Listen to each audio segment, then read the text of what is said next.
To extract hex codes from a picture in PowerPoint, insert the picture into your PowerPoint slide by clicking on the Insert tab in the ribbon, then selecting Picture. Once the picture is inserted, select it by clicking on it, right-click to open the context menu, choose Format Picture. A sidebar will appear on the right side of the screen. Click on the Color Picker tool, then hover over the area of the picture where you want to extract the hex code. Click once to select the color. The hex code for the selected color should now be displayed in the Color Picker or in the sidebar/dialog box. Make a note of this code for later use. Repeat the process if you need to extract hex codes from other areas of the picture.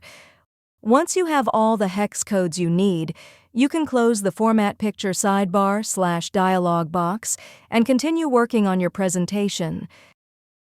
If you found this video helpful, please click the like button and subscribe to our channel for even more helpful tutorials.